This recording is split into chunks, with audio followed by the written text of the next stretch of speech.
Halo, selamat datang teman Kamal, tempat ngobrol gue bareng teman-teman. Anti lockdown lockdown club. Oh, tapi kan nggak boleh ngumpul kali. Nggak boleh emang. Oh, Biasanya pada gue ke take away sih kalau rame. oh, ya kan memang udah PSBB juga sih Jakarta, jadi ya lu juga susah kali ya. Tapi jatuhnya gue tangsel sih, makanya gue selon. Nah, selon nggak gue slow makanya. Oh iya, ya kan emang lu suka slow juga. Iya kayak ya udah belum ditegur PP ini jadi ya udah udah amat.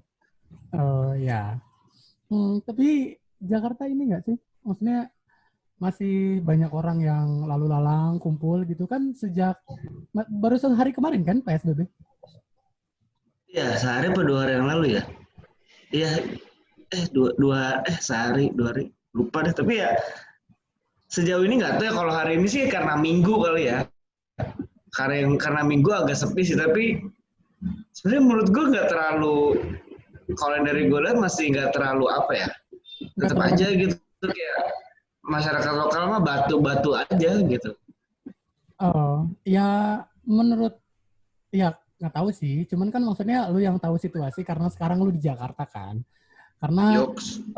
apa ya situasi Jakarta hari ini mungkin akan menggambarkan Bandung Raya di kemudian hari yang mau PSBB juga gitu. Jadi gue pengen tahu aja Hmm. situasi di Jakarta kayak gimana. Karena buat gambaran juga lah, gue nggak bisa kemana-mana gitu. Tapi sebenarnya masih banyak orang yang lalu lalang di sana. Masih, dan sebenarnya gue baru inget yang membedakan ini sebenarnya ketika apa sih PSBB ya, PSBB apa PBBS sih PSBB, pembatasan singkatannya. sosial berskala Tapi besar. kenapa nggak kasih nama yang enak aja gitu, kayak apa kayak PSBB ribet banget. Jadi sejauh gue lihat sebenarnya kalau dari masyarakat masih normal, cuma dari aparatnya sih. Jadi kayak kemarin itu di deket, nggak deket rumah gue juga sih, baratnya ada di jalan, apa namanya, jalan dekat Lebak Bulus. Hmm. Itu tuh jadi ada di beberapa sudut polisi razia, tapi razianya bukan razia nilang ya. Kan pembatasan itu kayak lu keluar pakai masker, Hmm. terus kayak lu motor nggak boleh boncengan kan, termasuk kayak ojol tuh udah nggak boleh beroperasi kan kecuali ngantar Ya, makanan. oh, Nah, nggak boleh.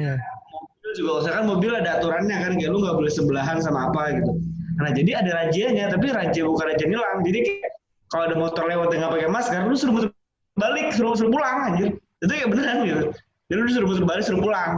Oh Nah, itu gitu. benar ada, jadi kayak Maksudnya nggak ada yang di tengah jalan dikasih masker gitu maksudnya atau kalau kemarin sih nggak tuh, kalau kemarin sih belum ya, polisinya mungkin belum dikasih masker kali ya sama sama pemerintah. Tapi intinya kayak ada berapa yang mereka patroli, tapi patrolinya itu cuma kayak ya udah kayak yang baru, yang paling baru itu, sama beberapa. Kalau di sini emang kalau lu nongkrong, maksudnya kayak tempat gua emang beberapa restoran atau kafe atau apa itu sebenarnya boleh buka, tapi emang take away doang kan, ada peraturannya ya kayak lu ya nggak boleh makan take away kan doang. gitu. Dan kalaupun mulai di sini itu kalau nggak salah maksimal 5 orang. Jadi Ah kayak ya, ada oh. beberapa kedai Memang yang emang maksimal 5 orang. biasanya emang sering sih kalau gue di pinggir jalan di kedai gue emang kadang-kadang kelihatan sih patroli bu, kayak entah polisi atau apalah gitu kan. Tapi emang kadang-kadang lihat dikit, oh ya udah kalau emang Hmm. lagi sepi dia nggak akan ganggu. Tapi kemarin di deket sini juga ada yang rame dan udah ditegur. Bahkan kemarin tuh gue sempet ke daerah Jakarta mana ya, gue ke tempat supplier gue, dan gue kayak sempet nongkrong, mau makan kan, mau makan siang gitu kan, kayak di Pancong gitu, terus sama pancongnya nggak boleh gara-gara Hmm. katanya tadi ada satpol pp datang dan Ah. ngomelin Oh, jadi kalau sekarang pas Satpol PP lagi bukan rame. gerbek yang mangkal doang ya, tapi Enggak, sekarang gerbek anjir dia beneran. digerebek.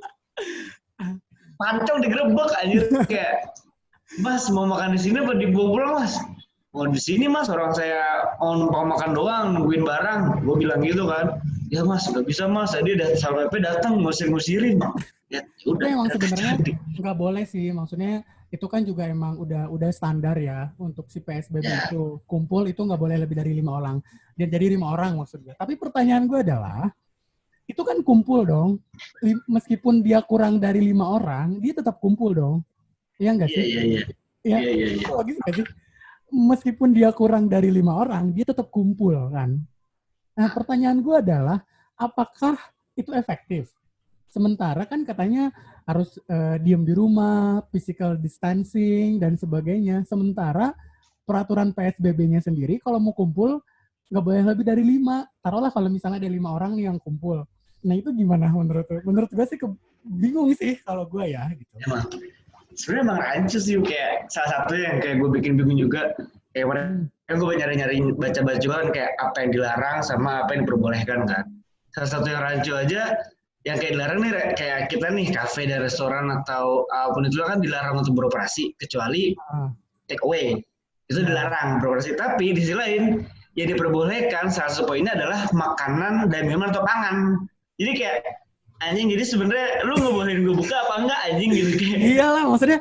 Tapi setelah gua ngobrol juga sih sama beberapa orang yang emang dia concern juga ngelihat situasi hari ini tuh sebenarnya gini, pemerintah itu kenapa menamakan pembatasan sosial berskala besar? Karena kalau misalnya disebutnya karantina tuh eh, masyarakat Indonesia tuh kayak panik gitu loh, panikan orang-orang Indonesia tuh panikan gitu. Makanya kenapa dinamainnya PSBB. Dan sebenarnya kalau misalnya eh, dilihat gitu ya, kenapa apa tuh namanya? Kenapa PSBB tapi tuh pelaksanaannya tetap tetap kayak karantina gitu. Kalau gue ya gitu, tetap tetap dia pelaksanaannya kayak karantina gitu. Jadi ya mungkin hanya apa ya visualisasi atau misalnya cuman kayak omongan bentuk-bentuk kata doang sih sebenarnya gitu.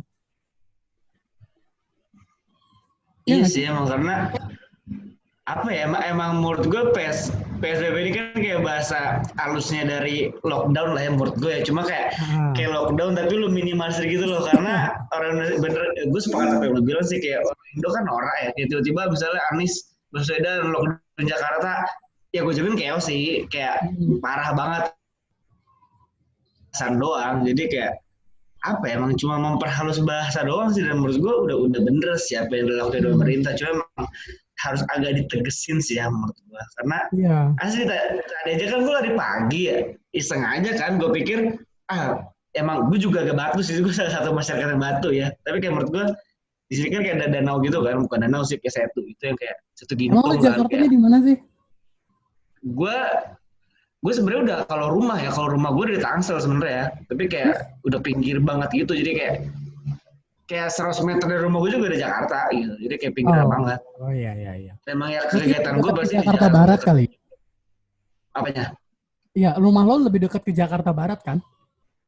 Jakarta Selatan. Jaksel, gue anak Jaksel banget, which is Oh iya, literally. bener ya, anak Jaksel. Ragunan berarti ya, lu dekat Ragunan. Lu keluar dari Ragunan tuh udah lu masuk kayaknya. Ih, Tapi, enggak Ragunan juga sih, anjir monyet dong gue.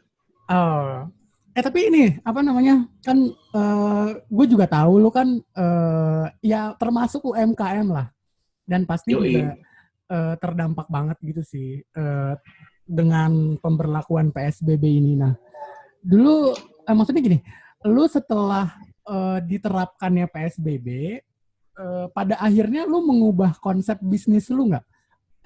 Ya pasti ada yang harus difikirkan ya apa yang harus dirubah gitu. Termasuk juga kalau bisnis-bisnis besar sih banyak kan hari ini yang di PHK gitu. Nah kalau misalnya lu nih dari sisi UMKM apa sih yang pada akhirnya lu harus berubah gitu dengan situasi yang sekarang gitu? Pasti berubah sih, karena kayak ya ibaratnya bahasa kerennya pivot mah pasti ada lah ya, pivot dikit gitu. Kayak salah satunya ya misalnya bentar, gue nggak telepon lu boleh nggak? Apa? Angkat aja dulu, nggak Gue nggak apa-apa kok telepon ini lu boleh nggak? santai. Kayak tadi nyampe um, ya UMKM berpivot dan sebagainya. Jadi pasti ada sih kayak sedikit merubah pola dan cara ya, kayak ibaratnya ya kedai gue misalnya udah sekarang kayak kalau dipikir dibilang ngaruh nggak sih, karena dulu sebelumnya kita emang sering kayak bikin event-event gitu kan, kayak ada live music atau apa, bahkan sempat bikin kayak sama-sama stand komedi di sini, tapi ya semua era ke postpone kan, akhirnya ya udah kita ngandelin GoFood doang sekarang, walaupun emang nggak terlalu maksimal juga sih GoFood, jadi ya udah Ya, kayak let it flow aja gitu, dan kita salah satu yang kita ubah adalah kemarin kita bikin kopi kemasan yang akhirnya kita supply itu ke kantor-kantor. Jadi kayak ada 2 kantor yang emang kita rutin supply. Jadi kayak ya udah kadang-kadang kita kesini tuh emang ada kadang-kadang sehari nggak ada customer, bisa cuma 1 doang bahkan. Tapi istilahnya kita kencengin di bisnis modelnya karena kita nggak pernah rencana bikin kopi botolan. Tapi ternyata iseng kita coba. Karena kan kantor masih buka ya beberapa kantor-kantor ya kadang-kadang dia cuma masuk 2 hari sekali gitu. Ya udah kita kerjasama buat naruh di ibaratnya di kantin atau di koperasi mereka gitu. Itu kadang lumayan sih perputarannya seminggu bisa 50-an botol lah bahkan lebih kadang ada gitu. Dan itu kayak menurut gue cukup scalable. Jadi ya udah berarti lu kan merubah konsep strategi marketing lu dong. Yang awalnya memang lu concern enggak se-effort itu sampai harus lu jualan sampai ke kantor-kantor, karena kan pada akhirnya juga orang kantor juga orang yang kerja di kantor ya, mereka harus cari makan di jam makan siang dan itu kesempatan lu untuk bisa in charge di situ gitu. Lu datang, lu nawarin kopi kan kayak gitu ya. Maksudnya berarti ada satu konsep marketing yang memang lu pada akhirnya rubah gitu. Nah, itu juga sih yang maksudnya hari ini gue bakal bahas sama lu dampak dari PSBB di Jakarta terhadap UMKM dan gimana supaya bikin si UMKM ini tetap jalan. Tapi sebelum gue ngebahas itu, gue pengen lu kasih gambaran deh, maksudnya tadi kan di Jakarta itu sebenarnya udah PSBB, tapi ternyata memang masih ada orang-orang yang lalu lalang dan sebagainya. Nah, gue di sini sebagai orang Bandung yang memang ya gue nggak tahu apakah Bandung Raya di ACC atau enggak buat PSBB gitu. Apa yang bisa lu gambarkan terkait situasi PSBB di Jakarta? Kalau ditanya gambarnya kayak gambaran apa yang terjadi di Jakarta, yang pasti pertama lu mulai susah nyari bukan makanan dalam artian lu emang harus bisa sediain beberapa kebutuhan sejauh-jauhan sih, bukan dalam artian gue nyari buat nyetok atau nimbun ya, tapi kayak karena kan beberapa udah tutup, biasanya emang yang ketutup cuma kayak swalayan. Bahkan kemarin gue sempat iseng mau ngecek ke mall buka nggak sih, ternyata yang buka tuh rata-rata semua mall di sini buka, tapi cuma 2, yaitu supermarketnya sama apoteknya yang boleh buka, di sini tutup. Jadi kayak segede Gandara City gue bingung, anjir ngapain dia buka, tapi yang buka cuma Lotte Mart-nya sama Guardian gitu, kayak anjir lah bawa listrik, tapi ya emang kayak gitu pertama. Dan yang kedua pasti jalanan sepi parah, kayak kemarin emang apa ya, ibaratnya ya gue kan salah satu yang emang gak bisa, maksudnya bisnis gue kadang harus keluar, jadi emang kadang gue keluar pakai masker dan pakai mobil terpaksa gitu biar lebih amannya. Dan kerasa banget kayak kemarin tuh gue biasa kalau lewat tol itu tuh kayak gedung tuh gak kelihatan, dan kemarin tuh kayak bersih banget gitu. Kayak anjir lah nih, kayak kok kelihatan ya gedungnya ya, kayak aneh aja. Pada akhirnya orang-orang nggak berani keluar bukan karena takut corona banget sih, tapi takut ditangkap petugas, ya nggak sih? Kalau sekarang menurut gue ya. Kalau sebelum PPBS gue rasa masih ada beberapa yang ya terpaksa kerja gitu. Yeah. Tapi kalau sekarang gue pun sejujurnya ada timbul ketakutan gitu. Kayak biasanya gue kadang kalau pakai masker kayak udahlah bodo amat gitu. Kalau cuma pergi dekat ya misalnya ke warung gitu atau ke Indomaret, tapi sekarang kayak gue keluar kayak tadi sempat ketinggalan masker, gue balik lagi gitu karena kayak takutnya kayaknya bener-bener berubah. Yang sebelum PPBS tuh gue masih ngeliat orang nggak pakai masker, tapi sekarang bener-bener emak-emak naik motor pun pakai masker, dan bapaknya di belakang pakai masker, jadi kayak orang udah benar-benar pakai masker semua. Dan kalau dari segi menurut gue dari aturan-aturannya, tapi emang ada beberapa hal yang menurut gue jadi terpaksa mereka kayak ya mereka tetap beraktivitas gitu. Dan orang-orang udah pada pakai masker sekarang, orang-orang udah mulai ngurangin aktivitasnya, mungkin ada ya karena ya udah mulai terpaksa gitu sekarang. Dan sepi sih menurut gue, jadi cukup sepi aja gitu. Ya, tapi memang sendiri. Di satu sisi sih sebenarnya harus dipaksakan, karena kalau misalnya nggak dipaksakan kayaknya sih orang-orang tetap bakal kumpul, dan sebenarnya penularan itu kan terjadi orang nggak tahu gitu. kejadian Ya, penularan itu orang nggak tahu ya prosesnya gimana, apakah gue udah menyentuh kapan, terus kemudian gue ketemu sama orang dan sebagainya gitu. Mungkin dengan ketegasan dari pemerintah itu ya bisa aja kayak gitu. Karena gue pernah baca juga di salah satu penelitian, kalau nggak salah itu ini kalau nggak salah ya, itu dilakukan oleh penelitian ILUNI, Ikatan Alumni Universitas Indonesia kalau nggak salah, atau apalah gue lupa ya. Jadi itu ada 3 skenario apa ya, eh, puncaknya si corona ini. corona ini di Indonesia, tapi juga dia bisa selesai gitu. Selesainya maksudnya gini, selesainya cepat atau enggak maksudnya gitu. Kalau Yes. misalnya, jadi ada 3 skenario nih, skenario yang pemerintah nggak ngeluarin tindakan tegas, maksudnya kebijakan. Yang kedua itu ngeluarin kebijakan tapi tidak ada penegakan yang jelas, yang tegas gitu. Nah, yang ketiganya itu dia ngeluarin kebijakan, tapi juga dibarengin dengan penegakan hukum yang tegas gitu. Nah, katanya sih kalau misalnya yang ketiga ini dilaksanakan, akhir bulan April tuh puncak. Nah, gue nggak tahu tuh Yes. jumlah puncak yang positifnya ada berapa. Iya, beneran. Nah, tapi kalau gue salah, lo bisa cross check lagi aja. Teman-teman yang di rumah juga bisa cross check kali ya. Apa yang gue omongin ini. Tapi gue baca itu sih ada di salah satu apa gue lupa lah gitu di media mainstream gue di Instagram. Gue nggak perlu sebutin ya karena nanti sponsor. Jalan desa. Ya dong gitu.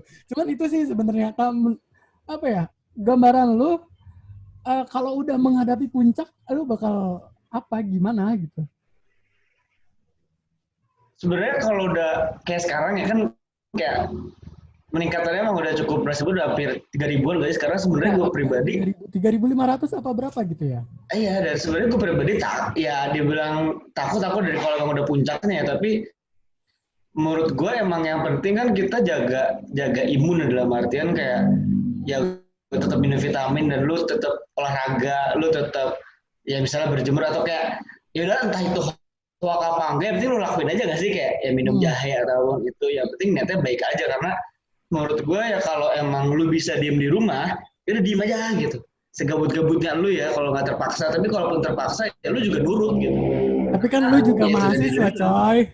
Lu juga Ah, mahasiswa, lu belum lulus. Ya, lu juga kan ada ujian kan, ada tugas-tugas kuliah online gitu. Yang itu juga iya.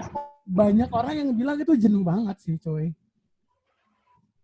Nah itu karena kayak emang sih kayak menurut gue kalau gue kan emang beda-beda orang kali ya. Buat orang yang emang biasa di luar atau nggak biasa di rumah pasti bakal kaget. Kalau gue pribadi yang emang kasarnya kan work from home ini kan atau WFHD misalnya itu kan zaman udah kayak ya remote working kan, mungkin kayak lu atau banyak orang anak muda udah biasa yang udah kerja mungkin ya, tapi kayak yang biasa ke kantor kan bakal kaget kayak anjir gimana nih gue work from kayak nggak bisa bagi waktu dan sebagainya, jadi kayak lebih ke cepet-cepet adaptasi aja sih, jadi kayak emang kalau menurut gue pribadi intinya emang bener kata orang kayak gue pribadi gak bisa maksa ya, kayak susah kalau maksa untuk di rumah, tapi setidaknya kalau harus keluar ya ya jangan batuk gitu ya, lu pakai masker dan Jangan lu pulang batuk. mandi. Jadi lu batuk telan lu sendiri gitu ya.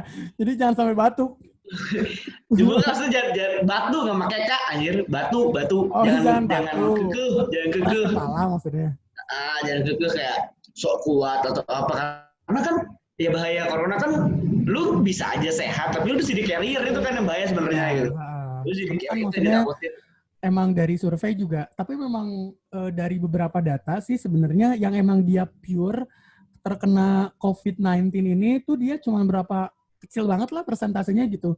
Kebanyakan orang yang dia mudah terinfeksi itu karena sebelumnya dia udah punya penyakit gitu kayak diabetes, Ya, terus kayak iya komplikasi-komplikasi lah. Makanya kebanyakan orang yang kena COVID-19 ini adalah orang-orang tua gitu loh, di atas ya yes, maksudnya nenek-nenek, kakek-kakek gitulah, dewasa ke atas gitu.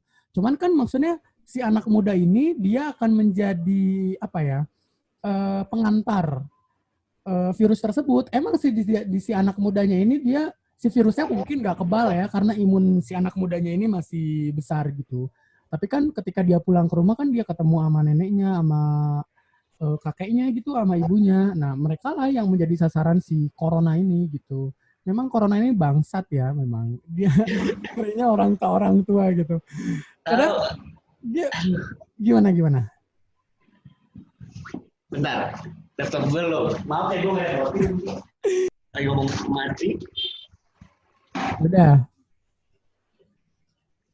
Ya, jadi kayak kalau menurut gue emang ya kalau dibilang bahasa emang bahasa sih karena kayak emang yang diuntungkan anak muda dan gue rasa bukan diuntungkan ya karena gini gue sampai kemarin sempet nanya banyak ke dokter kan karena salah satu yang paling umumnya adalah bisa nggak sih tanpa kita ke RS atau tanpa kita sadari kita kena kita sembuh dan ternyata bisa dan itu menurut gue paling bahaya gitu karena kita bisa aja kita kena kita sakit tapi kita sembuh gitu dan artinya misalnya kita amit-amit ternyata udah 7 hari belakang kita kena corona nih udah batuk apa tapi kita udah ke RS selama 7 hari itu kan berarti kita kalau kita keluar kita nyebarin kan tapi kita udah sembuh karena berarti kemarin dibilang bahwasannya selama lu di bawah 35 tahun potensi lu bisa sembuh sendiri itu besar gitu tapi yang bahaya juga adalah COVID ini kan ninggal jejak ya dalam artian paru-paru lu ketika lu kena COVID ada yang bermasalah intinya ada yang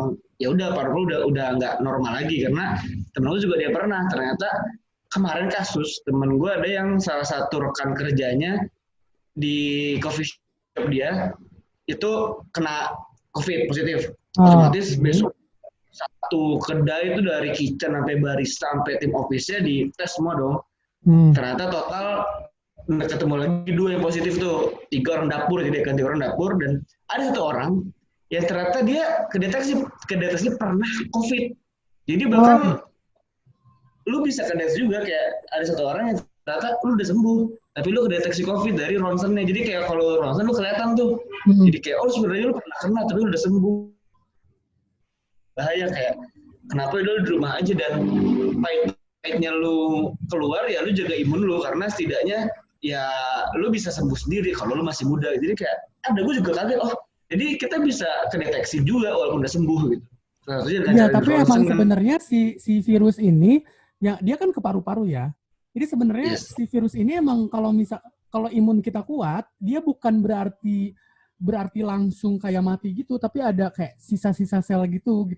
Sebenarnya gue nggak tahu bener atau enggak ya. Cuman dari beberapa referensi yang gue baca, sebenarnya emang kalau si orang yang udah kena virus terus kemudian sembuh, itu si virus bukan berarti hilang, tapi emang benar-benar dia udah nggak apa ya, dia udah lemah lah gitu. Tapi kalau misalnya imun tubuh kita lemah, dia tuh bangkit gitu, ngerti nggak sih? Kayak bangkit dari kubur itu film-film hantu.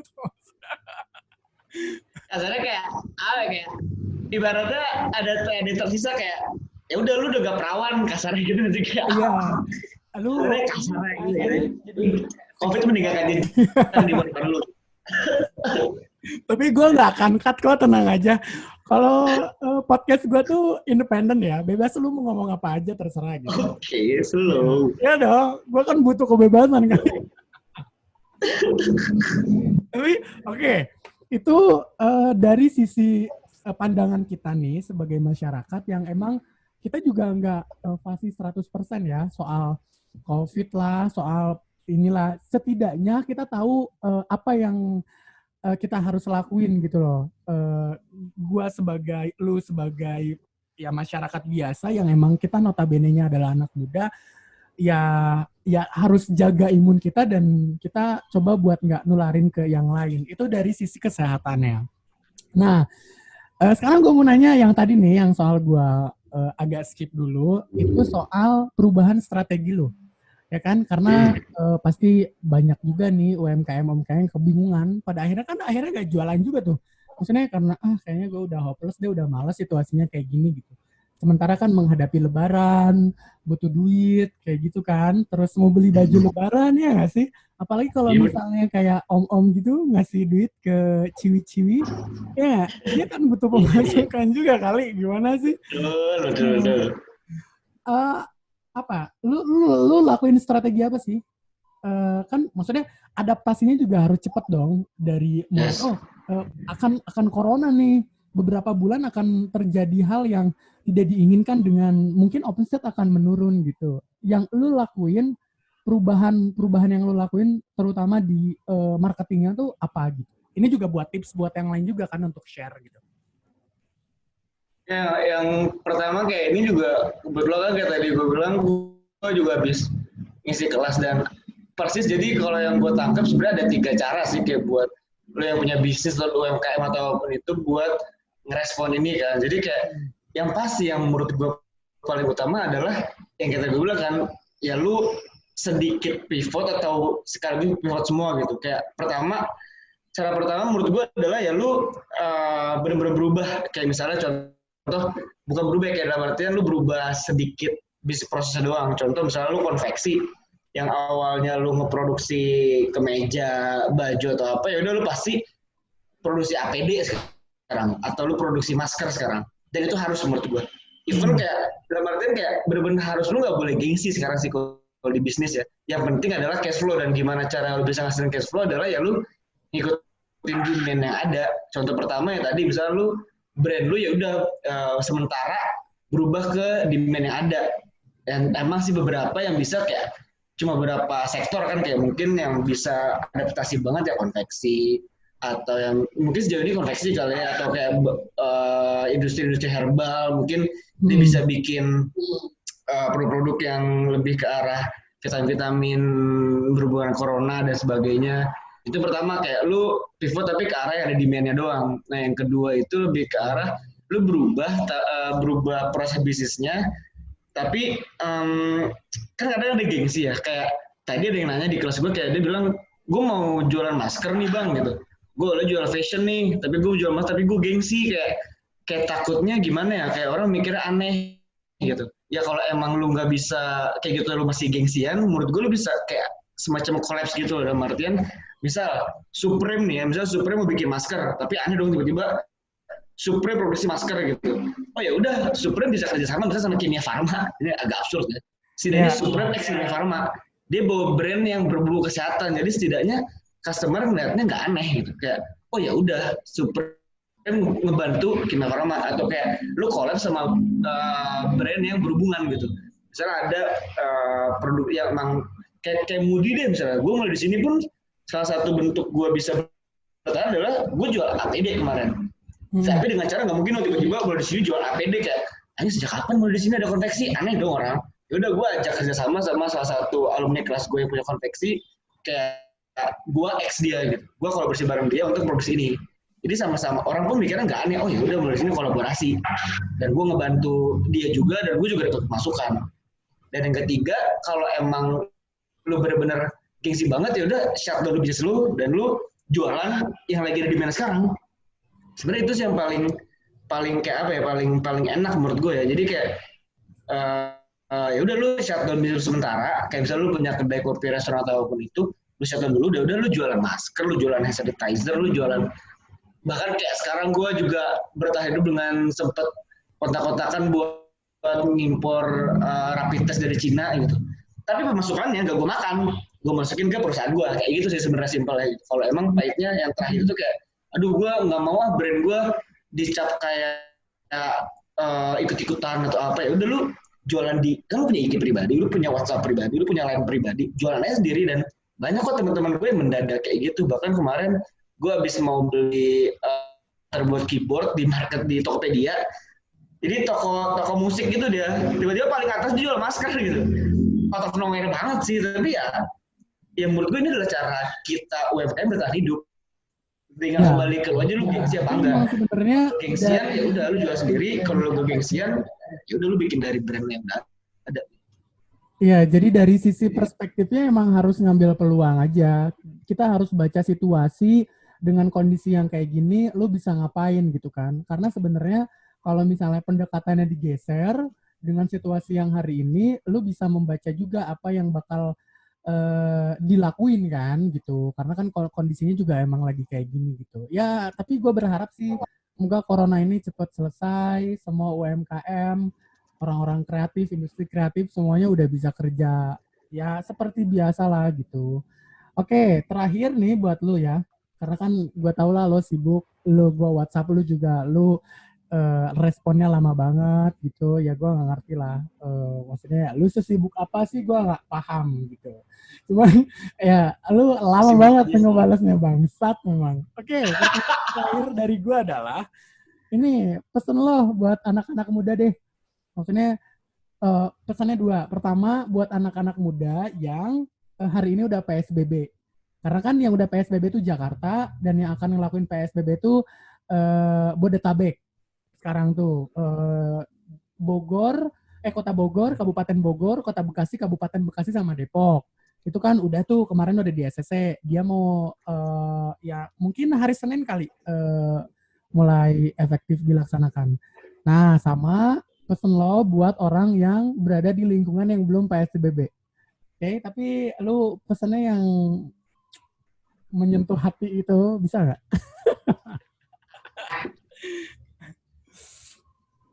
Oke, jadi mungkin buat kalian yang sekarang ada di lokasi PSBB ya, kayak nggak tahu ya kalau Jabar tadi sih gue lihat di berita katanya Rabu, tapi nggak tahu ya jadi apa Iya. enggak sejabar Rabu. Jadi kayak buat kalian yang di Jakarta, di Jabodetabek atau Depok juga udah, Bogor udah, sekitar Jakarta, kayak yang mau gue bilang adalah ya udah bis nurut aja lah gitu, kayak ya udah, maksudnya kalau lu emang mau ini cepet kelar ya udah lu jangan batu-batu amat gitu, kayak kalau emang lu bisa di rumah ya udah lu di rumah aja, lu tidur seharian, kalau lu nonton Netflix atau lu ngapain apapun itulah gitu.